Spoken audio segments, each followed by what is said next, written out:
In the northeast of England, situated besides the coast, an industrial Goliath, iconic in its remarkable history, sits waiting for its fate 3/4 of the way through its demise.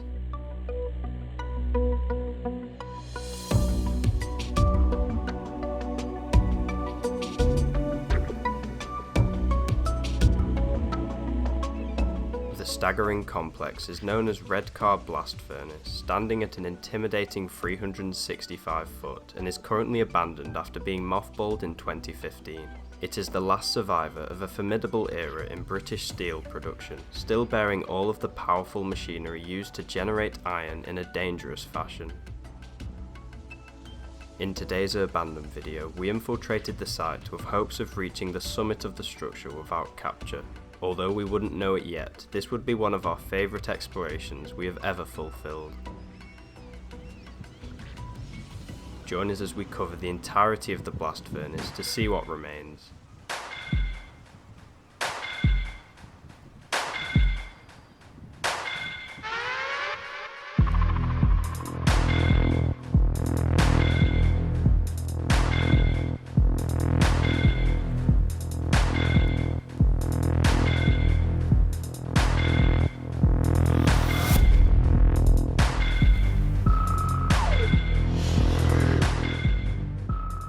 Remember to click subscribe and press the notification bell to never miss a video.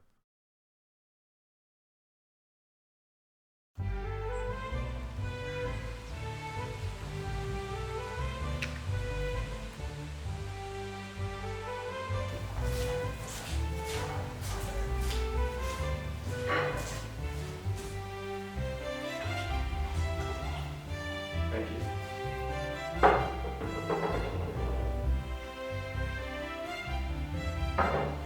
Thank you very much.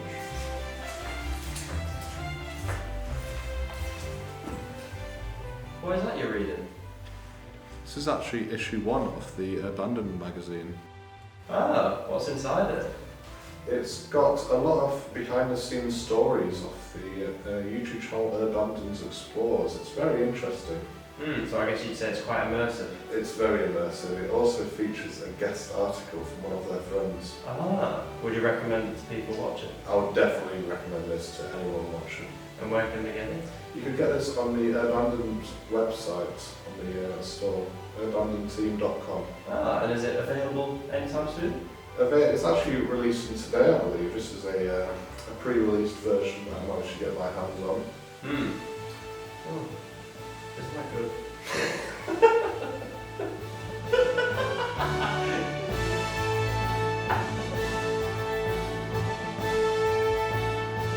For an exclusive insight into the location shown in today's video, the lead article features all the details we chose not to include in this episode. The magazine is now available to purchase on our website at a limited number.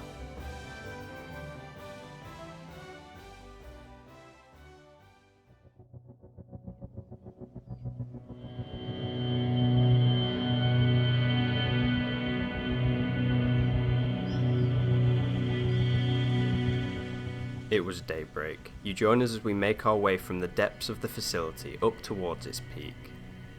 So far, we had travelled a long way to reach this point, and with the promises of a seaside sunrise awaiting above, there was still work to be done to make it a reality.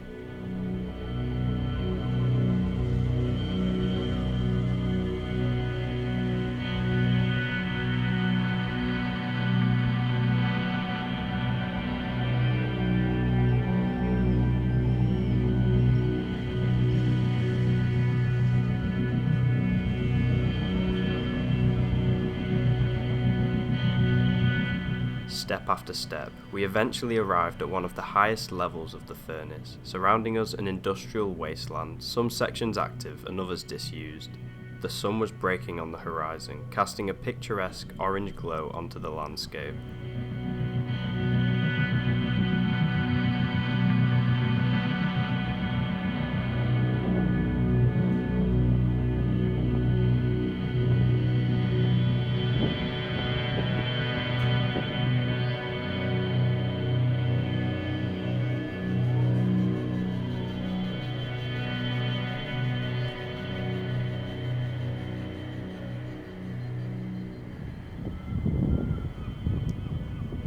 is absolutely crazy.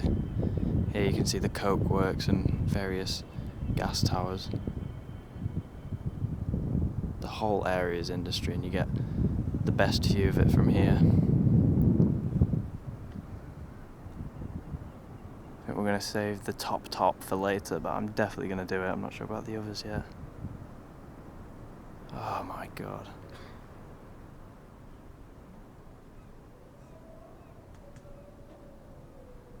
At heights of 110 metres, equal to St Paul's Cathedral, the towering mesh of machines and connectors is a visible staple on the skyline for the locals of the nearby Redcar town.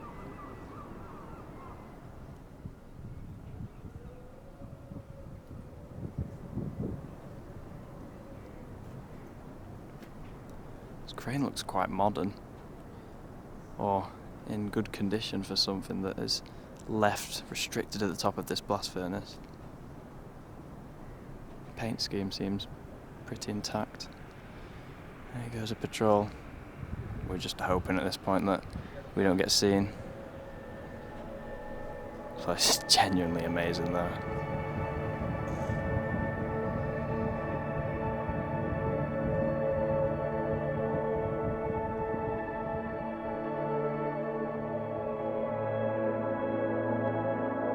We could have spent forever at the summit of the blast furnace, despite the high winds and visibility from below, feeling that the spellbinding views of the alternate unique industrial structures being covered and revealed by clouds was compensation. However, knowing that the main machinery lied downwards, we inevitably had to start descending. You can see demolition works occurring. That building over there is completely tipped over.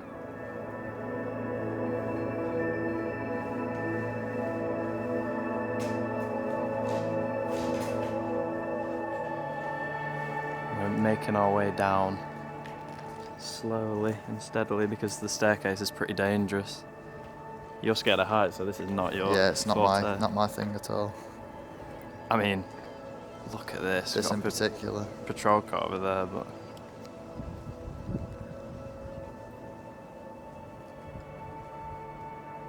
might cross that later.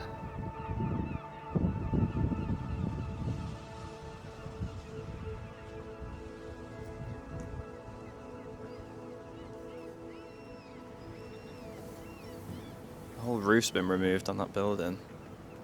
That was the first one we came into. It's weird, they've definitely done some work here because some of these stairs are new compared to some of the ones that are a lot more rusty. Yeah, I wonder how long ago it was. There's also been a survey on the building because yellow marks on the floor are marking dangerous areas.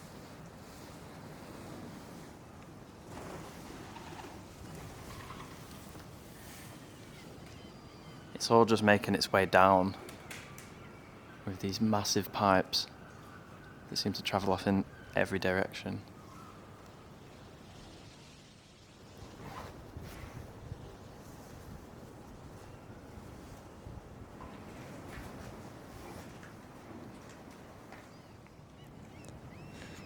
It's been decaying for so long that even foliage has started to grow up here.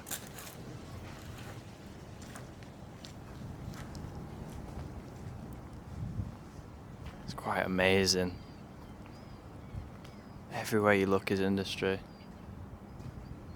And especially close up, all of this is for the blast furnace, really. And for the production of steel.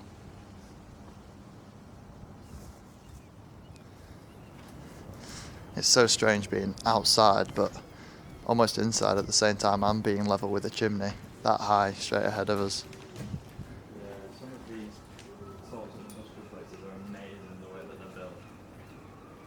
So out of the ordinary, but it all is done for one purpose. We are a little clueless on parts of the building, but we're having a look through on our phones as we go.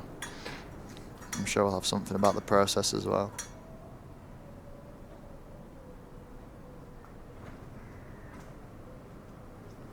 So we're heading downstairs again.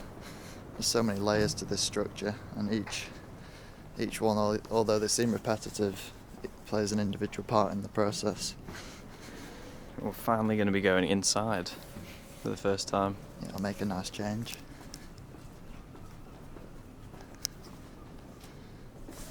This looks really complicated.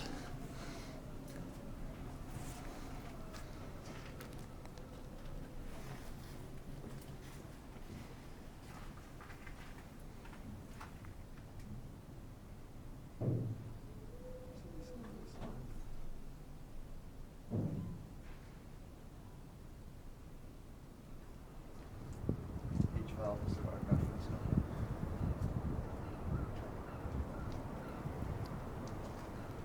First I thought this was burnt out, but that's just the effects of steel in the production process. Almost chars everything.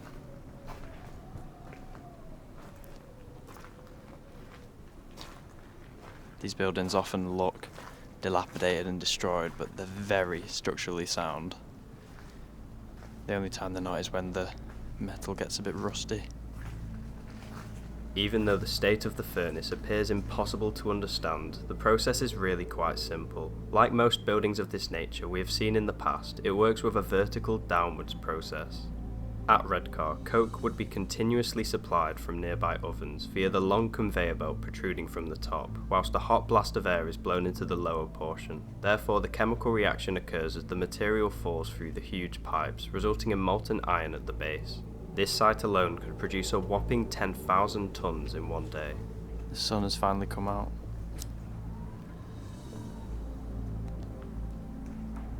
Everything's glowing.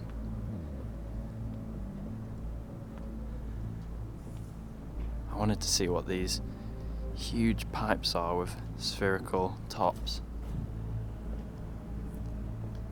because I'm not too sure. Obviously I'll find out what they were. They're very big. Go all the way down to the ground.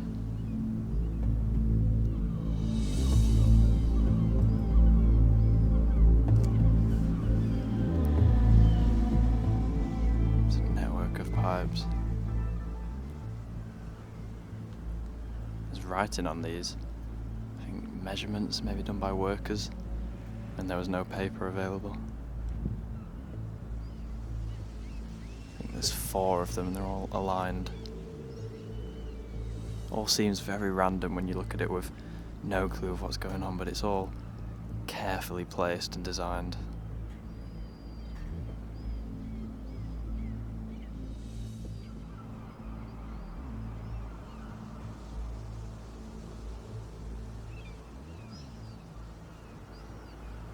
Looks like some sort of admin block there.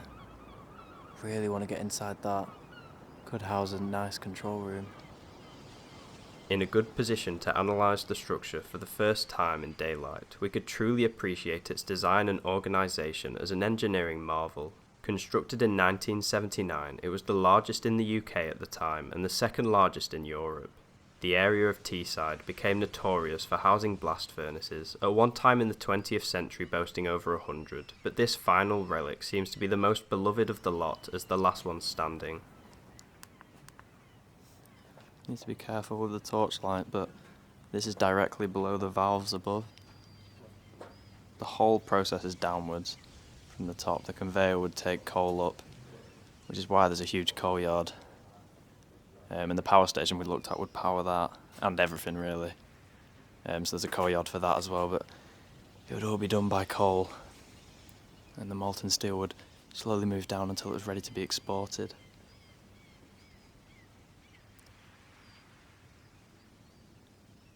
Incredibly confusing, but simple process in hindsight. Guess that's what you could say. It's fascinating to look through there.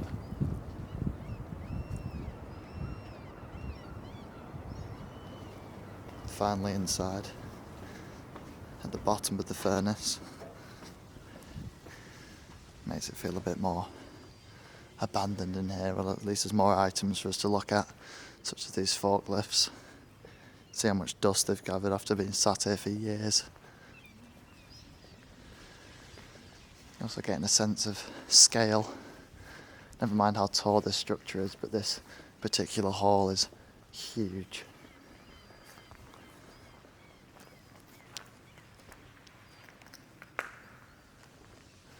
Just look at that. Each side of the hole is a mirror image, so the crane and the gantries are all the same.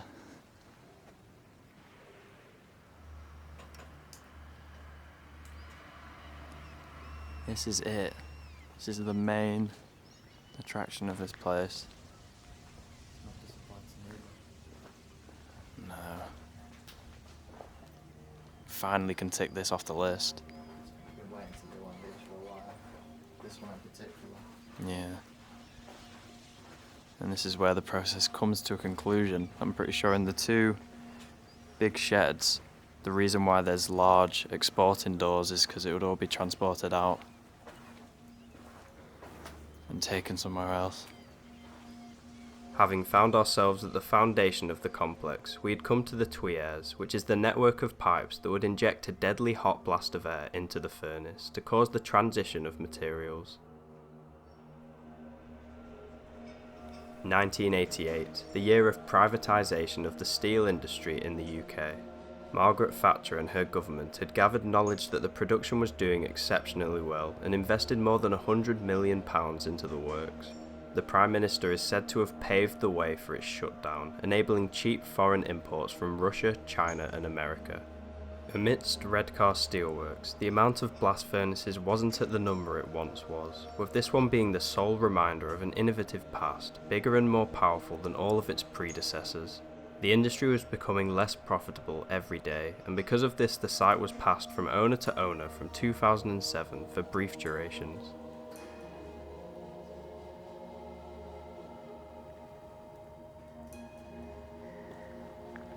This is absolutely incredible. Feels like such a privilege to see one of these in real life.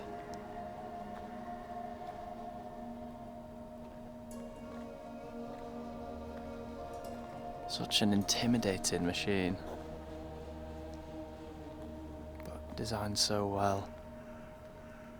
And if you look up, you can see the entire blast furnace all the way to the peak.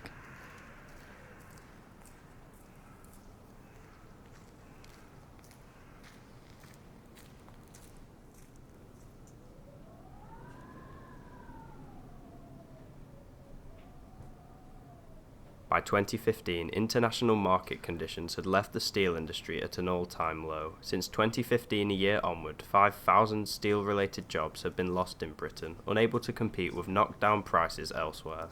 The current owner of Redcar, SSI, went into liquidation, extinguishing the furnace and ending the immense spell of steel production in the region. This room is immense, and it's such a nice contrast to be able to explore this compared to the tight walkways up at height. The fact that the roof and the walls have gone just allows for all this foliage to be growing. Now this room here, or building should I say, is looking like a control room. Looks like the top there it had some lookout points, and the electrical boxes are really selling it. So I'll see if there's anything left.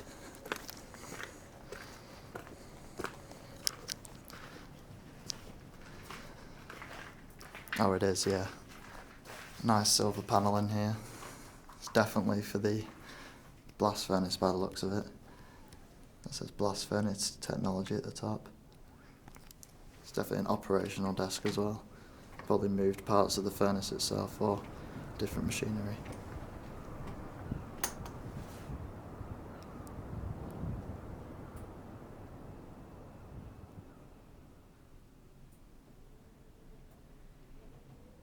Wandering through the colossal hall at the base of the blast furnace, we were surprised at the amount of overgrowth developing. Whilst it was being swapped from company to company over the last 2 decades, at times it would sit dormant in between takeovers. Perhaps this deterioration would take place then, and has progressed since due to the missing roof. So we're in the opposite side now, which is I referenced earlier is a mirror image, as you can see. However, by the looks of it, this side has got a lot less greenery, and it looks like a bit of demo work's been going on, maybe along with some roof collapses in place, which is why it looks like there's a lot of stuff scattered about. But inside itself there's nowhere near as much growth, and the Centre attraction piece here you can see is completely different compared to the opposite side.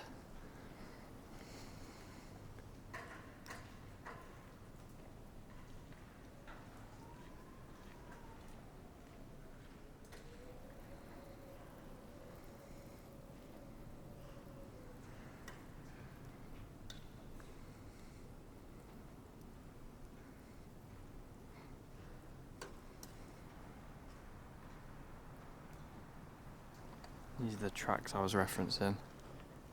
Some sort of vehicle would come through here and export the finished steel. Nowadays, it's blocked off and cut off, and all that remains is a valley in its place. You can see all the demolition work going on, even a digger in the distance too. So much scrap metal. Wonder where it all goes.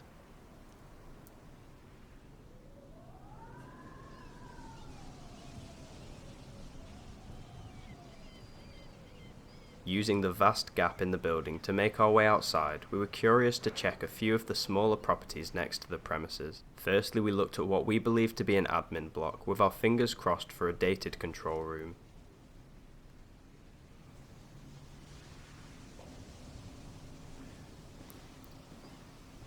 Lovely Art Deco staircase. Just heading straight for the control room that's on a map near the reception at the bottom, because a quick look at everything else makes it seem that it's gutted.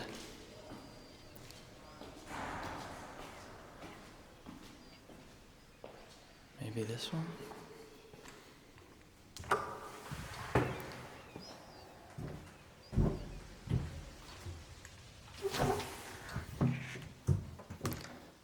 Yeah, this is it.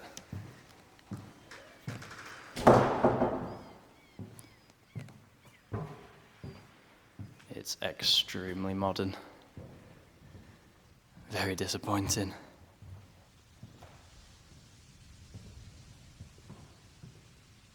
Probably was old. You can see their windows behind a new plasterboard, so they probably had an old one but replaced it with monitors as opposed to panels. These two here look a bit older though.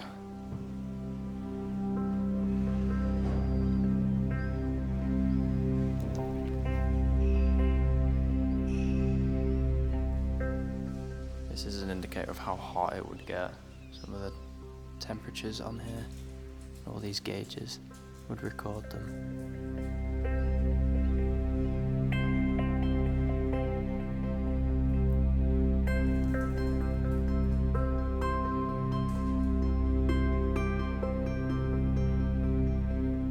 Unfortunately, the brain of the facility was not as old-fashioned as we had craved. It turned out that the majority of the space was uninteresting, stripped of anything valuable and modernised before closure.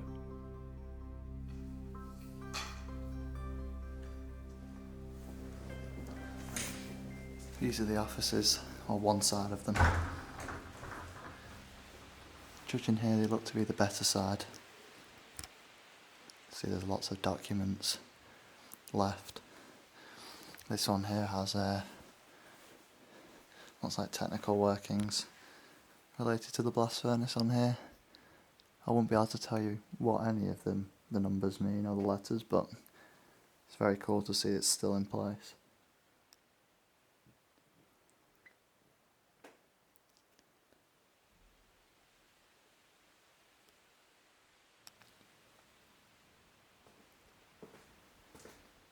A lot more offices.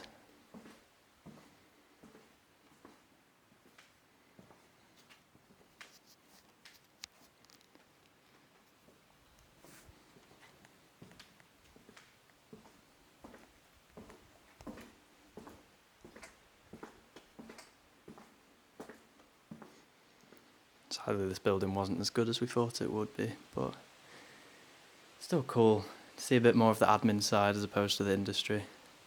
This place really does have everything.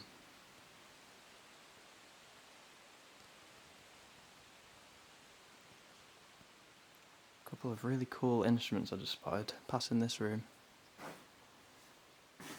Although I couldn't begin to tell you what they are. That is a rate meter, apparently. This here, a cartridge recorder. Comes in its own case.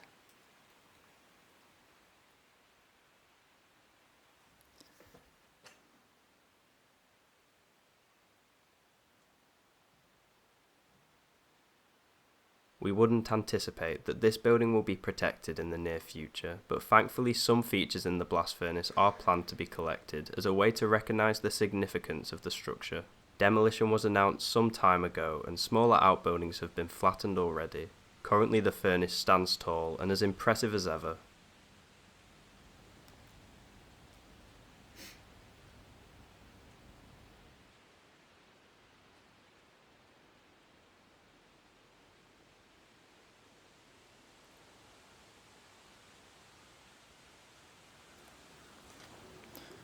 Apparently the pump house.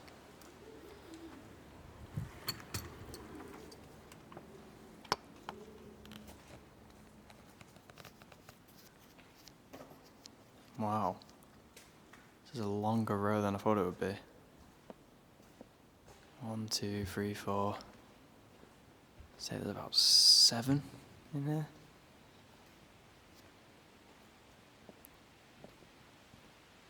Some of them are much older than others. I feel like they were constantly replacing.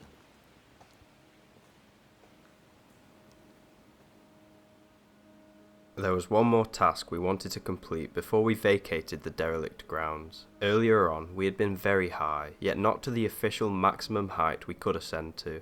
We felt that it was absolutely necessary to manage this, especially with the probability that we would not visit Redcar again.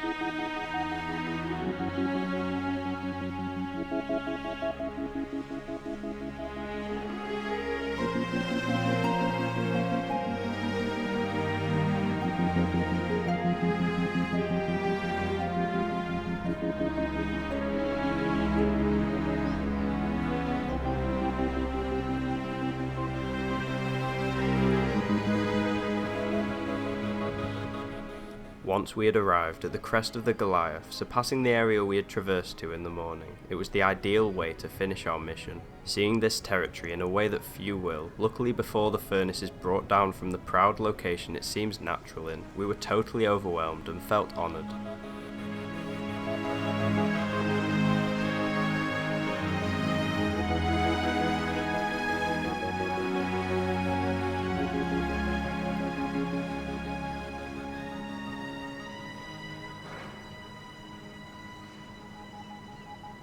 Its destiny is likely sealed, so we really hope that we covered it to our best ability. If you thought so, feel free to like the video and subscribe to never miss a future upload.